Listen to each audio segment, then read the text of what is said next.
आज हमारे गेस्ट हैं ज़का अशरफ, पाकिस्तान क्रिकेट बोर्ड के साबिक सरबराह। पसंद नापसंद चल रहे हैं और ग्रुपिंग बोर्ड में महसूस होती है। तो मेरे ख्याल में सिलेक्शन टेंटेड से नहीं होनी चाहिए, सिलेक्शन होनी चाहिए मेरिट पे। पाकिस्तान क्रिकेट टीम ने आपके दौर में आखिरी बार भारत का दौरा किया था। एक्सट्रीमिस्ट हैं, उनको तो बात पसंद नहीं आती थी, बिकॉज उनके जो एक्सट्रीमिस्ट एलिमेंट हैं, जिस तरह मोदी साहब वगैरह के से उसाती है।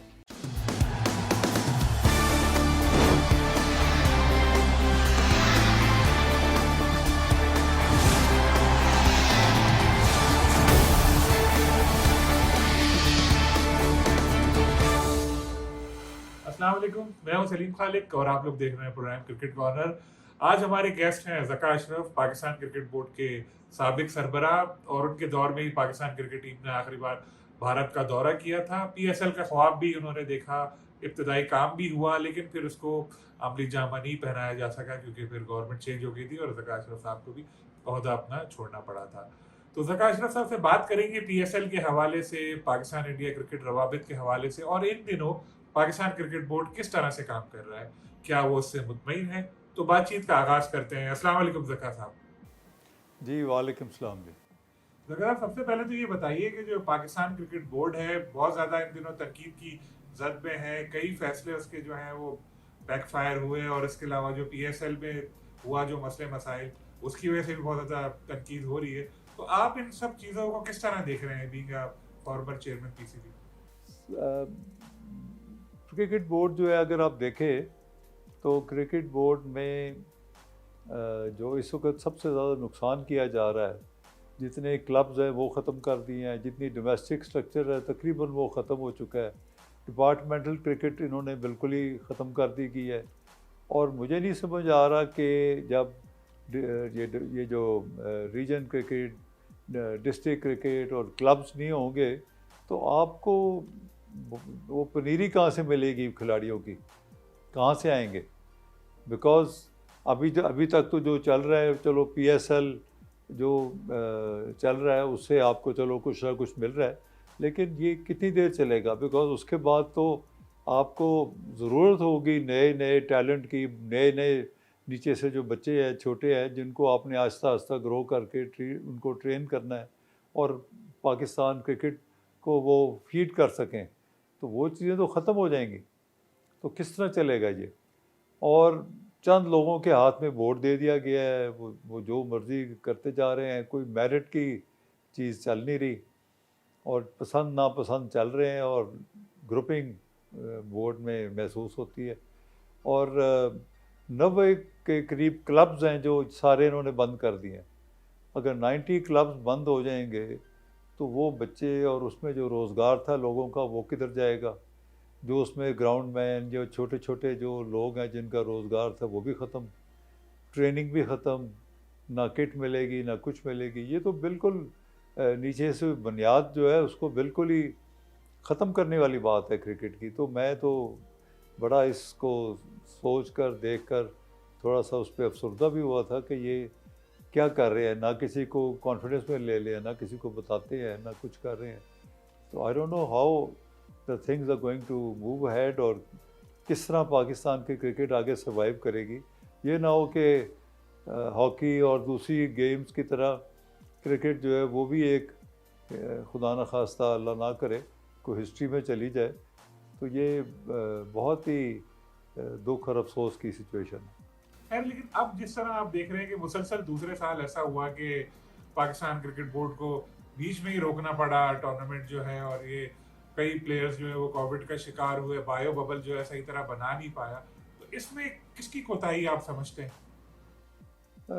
मैं सलीम साहब से गुजारिश करूंगा कि ये आप अगर देखें तो ये सब मिस मैनेजमेंट की निशानदेही करता है। कोई बोर्ड की मैनेजमेंट हो, एक सिस्टम बनने चाहिए कि जिस तरह लोग आ रहे हैं उनका पहले टेस्ट होना चाहिए, टेस्ट हो के फिर उनको आप एक बाकायदा सेफ एनवायरनमेंट में रखें ताकि वो जो आउटसाइड जो कोविड है या ये जो आजकल बड़ी अनफॉर्चुनेट पूरी दुनिया को लपेट में ले लिया है, उनके अपने खिलाड़ियों को बचा के रखना चाहिए। और बाकी जब तक खिलाड़ी आपके आउटसाइड लोगों से मिलने मिलाने में बच के नहीं रहेंगे तो ये तो फिर आप जिधर भी जाएंगे किसी को कोरोना हो जाएगा, किसी को कुछ हो जाएगा, आप टूर्नामेंट आधा बंद करके चले जाएं, तो ये सब जो है ये मिसमैनेजमेंट की निशानदेही करती है। लेकिन अब जैसे तवातुर से ऐसी चीजें सामने आ रही हैं, आपने ये भी देखा होगा कि इन दिनों बड़ी खबरें चल रही हैं, जो टीम मुंतखब हुई है दौरे जुनूबी अफ्रीका और जिम्बाब्वे के लिए, उस पर काफी साबिक क्रिकेटर्स ने तनकीद की है, और बाबर आजम के हवाले से भी जो लोग हैं वो कह रहे हैं कि उनसे मशावरत नहीं हुई। मिसबाह उल हक भी थोड़े नाराज नजर आते हैं। तो आपका क्या ख्याल है कि ऐसा होना चाहिए, इस तरह के मशावरत ही ना हो या मुत्तफिक ही ना हो, कप्तान और कोच और एक टीम अनाउंस कर दी जाए? जी, मेरे नज़दीक तो जो टीम की अनाउंसमेंट है जो मैं करता था, तो मेरे दौर में तो ये था कि तीनों कोचेस, जितने उनके कैप्टन्स हैं वो, और चंद सीनियर खिलाड़ियों को बिठा के चीफ सेलेक्टर और सिलेक्टर्स की टीम बैठ के, तो उनको पहले मैं कहता था आप लोग पहले एक कंसेंसस कर लें और जो मेरिट पे सिलेक्शन है उस पर कर लें। जब वो कर लेते थे फिर मैं उनका जितना डोमेस्टिक स्ट्रक्चर के जो रिज़ल्ट्स होते थे वो सामने रख के फिर मैं कहता था अच्छा मुझे जस्टिफाई करो कि आपने ये सिलेक्ट किया है, इसको किया है, तो उस बंदे की परफॉर्मेंस क्या है, जो हमारी डोमेस्टिक क्रिकेट है उसमें क्या परफॉर्म किया, ये इंटरनेशनल में क्या परफॉर्म किया। तो उसमें फिर मैं एक एक खिलाड़ी पे डिस्कशन करके और देखते थे कि अगर किसी को बच्चे को इग्नोर किया जा रहा है, अगर किसी का टैलेंट है उसको इग्नोर किया जा रहा है, तो फिर मैं कहता था इसको क्यों नहीं कर रहे। तो उस पर वो डिस्कशन होती थी और फिर जो कंसेंसस होता था फिर हम वो डिसीजन लेते थे। अब जिस तरह ये कर रहे हैं तो इसका मतलब है कि ज़्यादादारी है चंद लोगों की, और ना ही कोचेस को, ना कैप्टन को, ना दूसरे लोगों को बीच में डाला जा रहा है, तो ना ही उनसे मशावरत की जा रही है। तो जब मशावरत नहीं होगी और वन साइडेड सारे फैसले होंगे तो फिर क्रिकेट का फिर अल्लाह ही हाफ़िज़ है, फिर क्या होगा। ये सबको आपको ऑन बोर्ड लेना पड़ेगा, सबको एक प्लेटफॉर्म पे इकट्ठा करके कंसेंसस के साथ डिसीजन करके मेरिट की सिलेक्शन करके फिर पाकिस्तान की टीम को आगे बढ़ना चाहिए, जिससे पाकिस्तान का नाम भी बने और पाकिस्तान की इज़्ज़त में भी इजाफा हो कि आपकी इतनी अच्छी टीम सेलेक्ट होके जाए कि किसी का हक भी ना मारा जाए। अगर किसी बच्चे में टैलेंट है, अगर कोई बच्चा नीचे से टैलेंट के तहत राइज़ करके ऊपर आया तो उसको अपना ड्यू राइट मिलना चाहिए। तो मैं इस चीज़ से समझता हूँ कि ये जो जिस तरह अफेयर चल रहे हैं तो ये काफ़ी इसमें नुकसानदेह भी हैं और हमारे लिए, मुल्क के लिए नुकसानदेह होने के साथ साथ शर्मिंदगी वाली बात भी है अगर किसी का हक मारा जाए तो। अब जैसे शर्जील खान वापस आ गए हैं, फिक्सिंग में सजा काटने के बाद पाबंदी पूरी की, अब कौमी टीम में वापस आए हैं। पहले मोहम्मद आमिर भी वापस आए थे। तो आप क्या समझते हैं कि जो ऐसे टेंटेड क्रिकेटर्स हैं जो पकड़े गए फिक्सिंग में और उनकी सजा मुकम्मल हो गई, क्या उनको दोबारा कौमी टीम में वापस लेना ठीक है या उनको फिर डोमेस्टिक क्रिकेट तक ही महदूद रखना चाहिए? नहीं, शर्जील पे तो मेरा ख्याल कोई टेंटेड शायद उसका नहीं था। मेरे ख्याल में उसके साथ, बच्चे के साथ तो वैसे ही ज़्यादती की सेठी साहब ने, जिस तरीके से साथ उसको without any proof, without any किसी चीज़ के, तो उसको ज़बरदस्ती कुछ अरसे के लिए घर बिठा दिया। उसमें बड़ा टैलेंट है। आप देखें कि अभी जो जितने टूर्नामेंट्स PSL के हो रहे हैं उसमें शर्जील की बड़ी अच्छी परफॉर्मेंस है। एज एन ओपनर कराची की तरफ से खेल रहा है, बड़ा अच्छा परफॉर्म कर रहा है। और दूसरी आप अगर देखें तो दूसरे जो आपने बात की इसकी मोहम्मद आमिर की, तो मोहम्मद आमिर में बहुत बड़ा टैलेंट है। आप देखें कि जब ICC में थे तो ICC में इस यंग क्रिकेटर के लिए मैंने भी बड़ा ICC के डायरेक्टर्स के साथ उनको कन्विंस किया और इसके लिए थोड़ा सा सॉफ्ट डाउन किया, और सॉफ्टन करने के बाद ICC ने एक वक्त आया कि इसके ऊपर रिस्ट्रिक्शन उठा ली। बाकी रह की बात, आप समझ रहे हैं कि टेंटेड को सिलेक्ट करना चाहिए ये नहीं, तो मेरे ख्याल में सिलेक्शन टेंटेड से नहीं होनी चाहिए, सिलेक्शन होनी चाहिए मेरिट पे। अगर किसी में कोई है परफॉर्म करने की, वो टैलेंट है परफॉर्म करने की, उसमें वो पीछे उसके कोई चीज़ मौजूद है, तो आप उसको ज़रूर परफॉर्मेंस के लिए बुनियाद पर, उसकी एक मेरिट की बुनियाद पर उसको सिलेक्ट करें, ताकि जो भी प्लेयर आप रखें वो आकर अपनी बेहतरीन परफॉर्मेंस दे, अपने मुल्क के लिए, अपनी पाकिस्तान की टीम के लिए जाके खेले। पाकिस्तान क्रिकेट टीम ने आपके दौर में आखिरी बार भारत का दौरा किया था और कुछ लोगों ने तनकीद भी की थी कि पाकिस्तान के हाथ उस टूर से कोई ज्यादा पैसे नहीं आए थे। तो आप क्या समझते हैं, उसका फायदा हुआ था उस सीरीज का पाकिस्तान को? वो एक सिर्फ और सिर्फ एक जो एक जमूत को तोड़ने वाली बात थी कि 7 साल हो गए थे पाकिस्तान की क्रिकेट नहीं हुई थी इंडिया के साथ। और मेरी कोशिश ये थी कि पाकिस्तान और इंडिया के जो क्रिकेटिंग रिलेशंस हैं वो बेहतर हो जाएं। तो मैं उनकी बोर्ड के साथ मुसलसल राब्ते में रहा। जब आईसीसी मीटिंग्स होती थी जाके श्रीनिवासन से वहाँ एक लाइट गपशप होती थी कि भाई हमें कुछ सोचना चाहिए कि पाकिस्तान और इंडिया की जो पुरानी टूर्नामेंट होता था उसको हम रिवाइव कर लें और फिर हम उस पर मैदानों पे आ जाएं। बल्कि मैंने उसको एक दफ़ा ये भी तजवीज़ दी कि why not to open up, जिस तरह इंग्लैंड के और ऑस्ट्रेलिया के एशेज़ होते हैं, तो मैं क्या हम एक जिन्ना और गांधी ट्रॉफ़ी को लॉन्च करें और एशेज़ की तर्ज पे हर 2 साल के बाद हमारे मैचेस हों और इंडिया पाकिस्तान की बारी बारी एक दफ़ा इंडिया में हो जाए, अगली दफ़ा पाकिस्तान में हो जाए। और इस दोनों ग्रेट लीडर्स हैं, वो एक इंडिया के हैं, एक कायद आज़म मोहम्मद अली जिन्ना पाकिस्तान के हैं। इन दोनों के नाम से एक ट्रॉफ़ी हो जाए जिसको हम आगे लेके चलें ताकि दोनों मुल्कों में क्रिकेट के रिलेशन भी बेहतर हो और आवाम भी जो क्रिकेट को चाहने वाले हैं वो भी आहिस्ता आहिस्ता करीब आए। तो वो इंडिया वालों को ये बात बड़ी अजीब लगती थी बिकॉज जो भारत में एक्सट्रीमिस्ट हैं उनको तो बात पसंद नहीं आती थी बिकॉज उनके जो एक्सट्रीमिस्ट एलिमेंट हैं जिस तरह मोदी साहब वगैरह के साथी है तो वो उनको नहीं समझते थे। हालांकि है तो वो भी उनके फादर ऑफ द नेशन है उनकी, हमारे कायद आज़म है तो वहाँ पर गांधी साहब हैं। तो हम तो उस नज़रिए से कर रहे थे लेकिन उनको वो बात पसंद नहीं आती थी। वो कहते अच्छा चलो सोचते हैं हम। बाकी रह गया कि जब ये इंडिया की जो एक शॉर्ट सीरीज़ थी उसका मकसद ये था कि इसको हम तोड़े, ये जो एक झिझक है इसको ख़त्म होनी चाहिए और उसकी तरफ पहला कदम था। तो इंग्लैंड की टीम गई हुई थी खेलने के लिए इंग्लैंड में और क्रिसमस आ गई। तो मुझे मिस्टर श्रीनिवासन का फ़ोन आया कि आप हमेशा कहते हैं कि हमारी क्रिकेट रिलेशंस अच्छे होने चाहिए, हमें करीब आना चाहिए, तो आप मुझे ये कहते थे। तो अब एक शॉर्ट निकल रहा है, एक विंडो है कि जो इंग्लैंड की टीम वापस क्रिसमस के लिए इंग्लैंड जा रही है, तो अगर आप चाहें तो शॉर्ट सीरीज़ के लिए हम प्लान कर लें इंडिया में खेलने के लिए। तो मैंने कहा बिल्कुल आप करें और हम बिल्कुल आएंगे।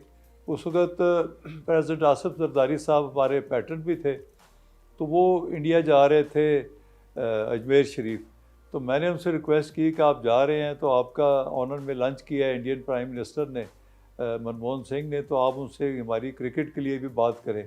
तो उन्होंने हामी भरी और जब वो इंडिया गए तो वहाँ पर उन्होंने उनसे कहा कि ये दोनों बोर्ड्स अगर आपस में खेलना चाहते हैं तो क्यों ना आपकी कोई जो गवर्नमेंट है इसका एनओसी जारी करे। तो वो मनमोहन सिंह ने फ़ौरन हामी भर के और इंडियन बोर्ड को कन्वे कर दिया कि हमारी गवर्नमेंट की तरफ से एनओसी है, अगर आप खेलना चाहते हैं तो बेशक पाकिस्तान को इनवाइट करें। तो इसी तरह ये एक मुमकिन हुआ। हम वहाँ गए और बड़ा इंटरेस्टिंग था कि पाकिस्तान वापस इंडिया की सरजमीन पे हरा के हम ट्रॉफ़ी लेकर वापस पाकिस्तान आए। और जो आखिरी दिल्ली में एक मैच हो रहा था जबकि वहाँ शदीद सर्दी थी, 0 डिग्री टेम्परेचर था, तो मैंने यहाँ पर जो इंडियन फॉरेन मिनिस्टर यहाँ तशरीफ़ लाए थे इधर इस्लामाबाद, तो एक फंक्शन था तो मुझे वो मिल गए। तो मैंने उनसे रिक्वेस्ट की कि आप हमारे पाकिस्तानियों के लिए को 2-3 हज़ार वीज़ाज़ दें। तो उन्होंने एग्री कर लिया और 3 हज़ार वीज़ाज़ पाकिस्तानियों के लिए उन्होंने जारी किए। उसका एक सिस्टम हमने तय कर लिया था इंडियन एम्बेसी के साथ कि इस तरह एप्लीकेशन आएगी, वो जिसको स्क्रूटनी करके क्लियर करते जाएंगे तो उनका टिकट हमारे जो पीसीबी के 2 ट्रैवल एजेंट्स हैं उनको वो टिकट भी मुहैया करेंगे, होटल का भी अरेंजमेंट करेंगे, बाई रोड जाना है, बाहर जाना है, जिस तरह भी वो सारा हो गया। और पाकिस्तान एम्बेसी ने भी बहुत अच्छे इंतजाम किए वहाँ पर दिल्ली में। उनका भी डेस्क वहाँ खुल गए कि किसी पाकिस्तानी को वहाँ दिक्कत या तकलीफ़ हो तो पाकिस्तान एम्बेसी भी ऑल आउट थी वहाँ उनकी हेल्प करने के लिए। और पाकिस्तान के एम्बेसडर वो उन्होंने भरपूर तावन किया उस वक़्त हमारी पूरी इन कोशिशों के साथ। तो जब हमारी टीम वहाँ पहुँची और दिल्ली का जो मैं आखिरी स्टेज मैच के बाद कर रहा था, 0 डिग्री टेम्परेचर था। तो उन्होंने कहा मुझे कि जी आप वीआईपी लाउंज में आ जाएं। तो मैंने कहा मैं वीआईपी लाउंज में नहीं जाऊंगा। जो पाकिस्तानी प्लेयर जो शायकीन का इनक्लोजर था, मैंने कहा मैं इनके साथ आवाम के साथ जाके बैठूंगा। मैं उनके साथ जाके बैठ गया। तो वो इंडियन जो 4 उनके फेडरल मिनिस्टर आए हुए थे, तो वो बार बार बुलाएं कि ऊपर वीआईपी में आ जाओ। मैं कहा नहीं, मैं इधर ही अपने पाकिस्तानी भाइयों के साथ बैठूंगा। मैं बैठा रहा और उसके बाद खैर वो फिर ख़ुद नीचे आ गए और पीछे उन्होंने चाय पे मुझे इनवाइट किया, जो इंक्लोजर की बैक साइड पे था, तो उधर हम बैठ गए। तो अब आखिरी ओवर से मैच ख़त्म होने वाला था, तो उनके जो मिनिस्टर्स मुझे कहते हैं कि श्री जी आपको क्या मिला, आप इधर आए, पैसे तो हमने ले लिए, तो आपको इससे क्या मिला। मैंने उनको एक ही जवाब दिया, फ़ौरन मेरे मुंह में जो एक फ़ौरन ख्याल आया दिमाग में, कि मैंने कहा कि जिसको जिस चीज़ से मोहब्बत हो, आपको पैसों से मोहब्बत है आप रख लें, हमें कोई पैसों की लालच या ख्वाहिश नहीं है, हमें अल्लाह ताला और बहुत देगा। हमें तो इज़्ज़त से मोहब्बत है, हम ट्रॉफ़ी लेके जा रहे हैं, पैसे आप ले लें। तो वो एकदम उन्होंने सब ने कहा जी आपने तो हमें लाजवाब कर दिया और हमें शर्मिंदा कर दिया है, ये आपने कैसी बात कर दी। मैंने कहा ये भी ऐसी ही बात है जिस तरह आपने मेरे साथ की है, मैंने उसी तरह आपको जवाब दे दिया। खैर वो एक बड़ी कॉर्डियल माहौल था, हंसी मजाक में हुई ख़त्म हुई। और जब हम गए, पाकिस्तान इंटरनेशनल एयरलाइंस का त्यारा वहाँ एयरबस आया हुआ था, पूरे पाकिस्तानी जो जितने उसमें आ सकते थे सीट बाय सीट पूरा त्यारा फुल था। और टीम के साथ जब ट्रॉफ़ी लेके हम लाहौर एयरपोर्ट पहुँचे, तो यहाँ पाकिस्तानी अवाम जितनी लाहौर की है वो सब उधर आए हुए थे। और वो एक ट्रॉफ़ी लेके एक फातह होने के साथ साथ एक ट्रायम्फ के साथ, खुशी के साथ जो लेके से अपना एयरपोर्ट से बाहर आए बिल्डिंग से, तो कितनी खुशी हुई कि कितने हमारे पाकिस्तानी भाइयों को कितनी खुशी थी कि हम इंडिया को इंडिया में हरा के और ट्रॉफ़ी लेके आ रहे हैं। अच्छा, अब आपके ख्याल में जो मौजूदा हालात हैं उसमें तो मोदी की हुकूमत में तो लग नहीं रहा कि पाकिस्तान और भारत में क्रिकेट फौरी तौर पे होगी। आपका क्या ख्याल है, क्या आप कोई न्यूट्रल वेन्यू पर, जिस तरह आपका आइडिया था कि जिन्ना गांधी सीरीज कोई खेलनी चाहिए ताल्लुकात बेहतर बनाने के लिए, या अभी आपको लगता है कि नहीं वक्त नहीं है ऐसा? नहीं, मैं तो समझता हूँ जी कि क्रिकेट एक प्यार और मोहब्बत का पैगाम है। दुनिया के जितने भी मुल्क हैं, हमें सबके साथ क्रिकेट खेलनी चाहिए। और क्रिकेट तो किसी मुल्क में भी, जो आप पाकिस्तान में जो क्रिकेट है आप देखें, तो हमारे जो रीजन्स होते थे, एक कराची था, लाहौर था, पिंडी था, और इस तरह ये फैसलाबाद और ये चंद थे। मैंने हर सूबे को एक रीजन दिया। मैंने कहा सिंध में लाड़काना रीजन एक दे दिया। मैंने कहा जितने हमारे सिंधी भाई हैं उनको भी मौका मिलना चाहिए कि नेशनल क्रिकेट में पार्टिसिपेट करें। बलूचिस्तान को मैंने डीएम जमाली दिया। मैंने कहा एक कोटा रीजन था खाली, तो डीएम जमाली भी होना चाहिए। फिर पंजाब में मैंने साउथ पंजाब को भावलपुर एक रीजन दिया। मैं कि जो भावलपुर के लोग हैं, यहाँ पर तो बड़ी पुरानी क्रिकेट रही है।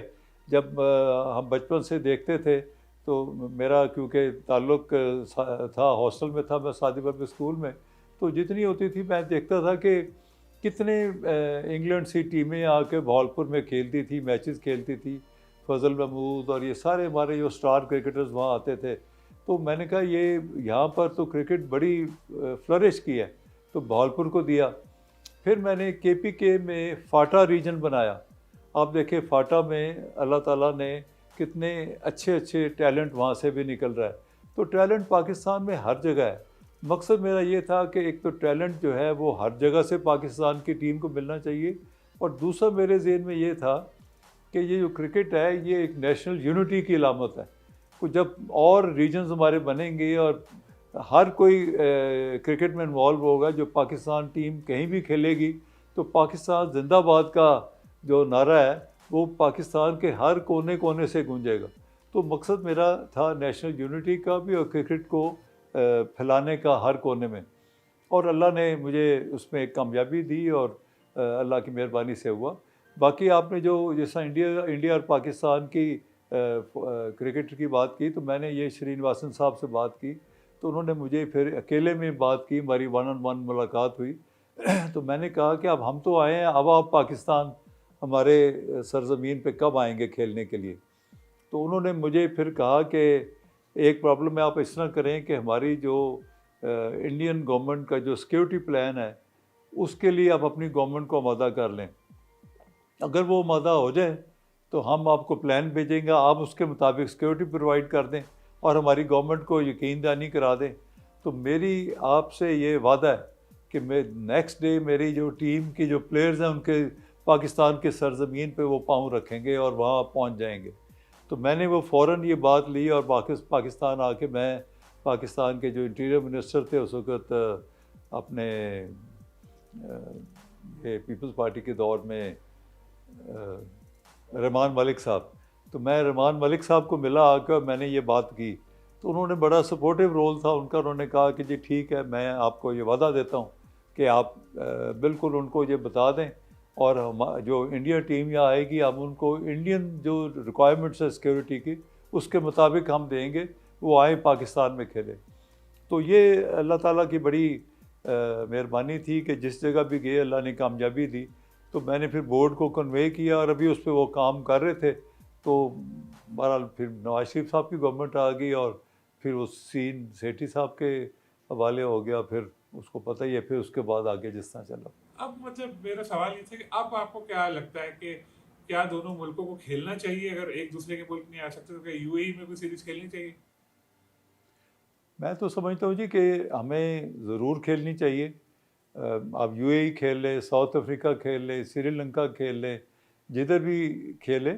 लेकिन ये जो एक और बड़ा अनफॉर्चुनेट हुआ था कि आईसीसी ने जो इंडिया ने ही इसको करवाया था कि जो इनकी फ्यूचर टूर्स होते थे उसको वॉलंटरी कर दिया। उसको वॉलंटरी करने से ये हुआ कि किसी मुल्क की मर्ज़ी है वो खेले या ना खेले, वरना पहले ये होता था कि जो फ्यूचर टूर्स प्रोग्राम होते थे वो आईसीसी उसकी गारंटी देता था कि हर मुल्क ने उसको सख्ती से उस पर पाबंदी करनी है। तो अब ये जिस तरह शुदर बेमहार इन्होंने कर दिया है तो उससे ये है कि अब इंडिया की मर्ज़ी है कि वो हमारे साथ चाहे फ्यूचर टूर प्रोग्राम में लिखा हुआ है वो ना खेले तो हम उनको कुछ कर नहीं सकते। तो ये दोनों बोर्ड्स की आपस में रिलेशनशिप है कि उस पर वो एग्री कर जाए। और ये बिग थ्री वाला मामला वाली बात ही बीच में आ जाती है। जो सेठी साहब ने साइन किया उसमें उन्होंने कहा था कि एनओसी हमें इंडियन गवर्नमेंट देगी। तो ये मुझे भी कहते थे आप साइन कर दें और उसको एग्री कर लें। मैंने कहा what if you first give us the right to go to the international court of arbitration, क्या हम इंटरनेशनल कोर्ट ऑफ आर्बिट्रेशन में जाएंगे अगर आप ना खेले और अपना जो नुकसान है वो आपसे लेंगे? तो उस पर इंडिया मानता नहीं था। वो जब मानता नहीं था मैंने कहा मैं बिग थ्री की हमायत ही नहीं करता, हम उसके ख़िलाफ़ ही ठीक है।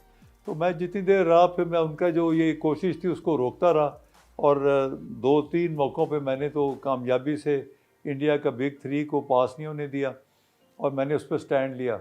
मेरे स्टैंड लेने का उसके बाद देखें ब्रिटिश पार्लियामेंट ने बुलाकर जो जायज़ क्लार्क थे उसको ग्रिल किया और उसको बुला के उसको बड़ी उन्होंने नाराज़गी का इज़हार किया कि इंग्लैंड तो दुनिया में क्रिकेट फैलाने के हक़ में होता है और तुम वाहिद हो जो बिग थ्री में साइन करते फिर रहे हो। ऑस्ट्रेलिया वाले गए थे तो वहाँ जो ऑस्ट्रेलियन क्रिकेटर्स उनको पड़ गए। तो पूरी दुनिया में जो पाकिस्तान का मेरा स्टैंड था पूरी दुनिया ने उसको सराहा। फिर जो इंडियन बोर्ड के जो आईसीसी के चेयरमैन बन गए थे आके उन्होंने भी अपने बयान में मेरी प्रेस कॉन्फ्रेंस की, उन्होंने कहा हमसे गलती हुई है, जो पाकिस्तान का स्टैंड था वो सही था, हम गलत थे। तो बिग थ्री बनाने की ज़रूरत ही नहीं थी और होना ही नहीं चाहिए था। बिग थ्री बेसिकली 3 बड़े मुल्कों को जो आईसीसी के शेयर्स है उनको ट्रांसफ़र करता था। हमें तो बिग थ्री को हमायत करने की ज़रूरत ही नहीं थी कि हमें तो मिलता ही कुछ नहीं है, पाकिस्तान को क्या मिल रहा था। तो बहरहाल ये इन्होंने किया और अब मैं समझता हूँ कि क्योंकि फ्यूचर टूर प्रोग्राम ख़त्म हो गए हैं, अब वो एक ऑप्शनल हो गए हैं, तो हमें अपने रिलेशंस इंडिया के साथ भी अच्छे करने चाहिए, उनके क्रिकेट बोर्ड के साथ, और किसी भी न्यूट्रल वेन्यू पे जो दोनों मुल्क राज़ी हो वहाँ पर जाकर हमें चाहिए कि हम अपने टूर्नामेंट्स खेलें, इंडिया के भी खेलें और पाकिस्तान के भी खेलें। क्योंकि इंडिया और पाकिस्तान की जो क्रिकेट है इससे बड़ी कोई क्रिकेट नहीं है पूरी दुनिया में। आप देखें जहाँ भी जाए मुल्कों में जिधर भी बैठे हैं पाकिस्तानी बैठे हैं या भारत के लोग बैठे हैं, और इन दोनों मुल्कों का जो मैच होता है वो सबसे बड़ा टूर्नामेंट है क्रिकेट की हिस्ट्री में। बहुत शुक्रिया ज़का साहब। वैसे आपको याद होगा कि नजम सेठी साहब ने केस किया था, लेकिन पाकिस्तान वो केस हार गया और काफी नुकसान उठाना पड़ा था। नहीं, वो नजम सेठी साहब ने जो केस किया था उसकी बुनियाद ही गलत थी। भाई आपने जो एग्रीमेंट साइन किया हुआ है उसमें तो लिखा हुआ है कि इंडियन गवर्नमेंट अगर परमिशन देगी तो फिर मैच होगा। तो जब वो लिखा हुआ है फिर आप केस किस बात का कर रहे हैं? सुना है कोई 30-40 करोड़ रुपया उन्होंने पैसा भी बोर्ड का ज़ाया कर दिया और मिला भी कुछ नहीं सिवाय बदनामी और बेइज्जती की। Thank you very much Zaka Ashraf साहब आपके वक्त का। जी बहुत शुक्रिया जी। तो ज़का अशरफ साहब की गुफ्तगू आपने सुनी। उन्होंने पाकिस्तान क्रिकेट बोर्ड के जो मामलात हैं उस पर थोड़ा अफसोस का इजहार किया है। इतने ज़्यादा खुश नज़र नहीं आए वो, ख़ास तौर पे जो PSL के हवाले से मिसमैनेजमेंट है उस पर वो काफ़ी नाराज़ी लगे। साथ में उन्होंने ये तजवीज़ दी है कि पाकिस्तान और इंडिया को किसी न्यूट्रल वेन्यू पे सीरीज़ खेलनी चाहिए, क्योंकि क्रिकेट के ज़रिए ताल्लुकात जो हैं बेहतर होते हैं ममालिक के। तो इंशाल्लाह फिर किसी और गेस्ट के साथ आपकी खिदमत पे हाजिर होऊंगा। अल्लाह हाफ़िज़।